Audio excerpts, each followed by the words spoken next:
of the United States alongside the President of Ukraine, Vladimir Zelensky, coming up on the stage together. They will first sign this pledge, this long-term support for Ukraine's military. And as we were just talking about, the U.S. Promising to lend Ukraine this $50 billion, all funding backed by the profits, as we just mentioned, from frozen Russian assets. So they'll sign it, probably shake hands, and then we will have remarks from both of them. Let's go ahead and listen in. Here we go.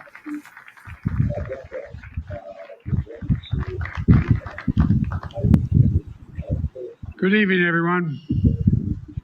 Last year at the NATO summit in Lithuania, the United States brought together every member of the G7 to sign a joint declaration of support for Ukraine.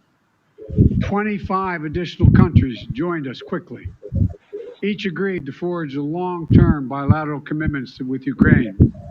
President Zelensky and I have just now signed that agreement between the United States and Ukraine. Our goal is to strengthen Ukraine's credible defense and deterrence capabilities for the long term. A lasting peace for Ukraine must be underwritten by Ukraine's own ability to defend itself now and to deter future aggression anytime in the future. The United States is going to help ensure that Ukraine can do both, not by sending American troops to fight in Ukraine, but by providing weapons and ammunition, expanding intelligence sharing, continuing to train brave Ukrainian troops at bases in Europe and the United States, enhancing interoperability between our militaries in line with NATO standards, investing in Ukraine's defense industrial base so in time they can supply their own weapons and munitions, working with Ukraine's partners to build a future force that is strong, sustainable, and resilient, and supporting Ukraine's economic recovery as well as its energy recovery after Russia has repeatedly targeted Ukraine's energy grid with massive attacks in the futile attempt to break the will of the Ukrainian people. All these lines of efforts and others are laid out in this agreement.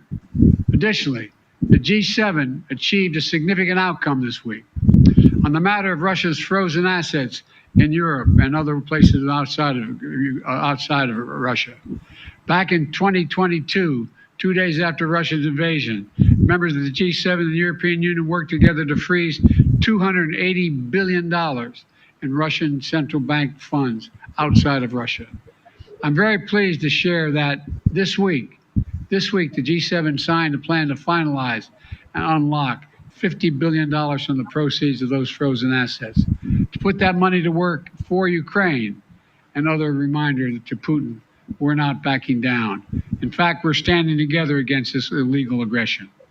The agreement that President Zelensky and I just signed also lays out our shared vision for a just peace, a peace rooted in the UN Charter and the principles of sovereignty and territorial integrity, a peace with a broad base of support around the world that holds Russia accountable for the damage it has done in this war.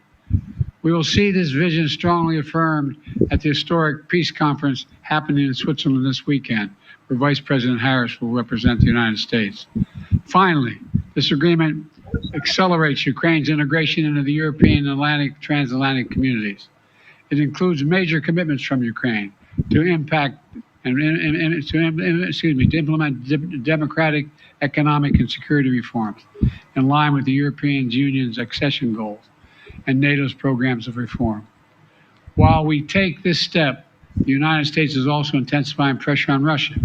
Yesterday, the U.S. Treasury Department made clear any bank anywhere in the world that deals with sanctioned Russian banks, companies, or individuals risk being sanctioned themselves. And we announced roughly 300 new sanctions on individuals and companies that are helping Russia with the war effort. They include key parts of Russia's financial sector. I'll wait till it goes over.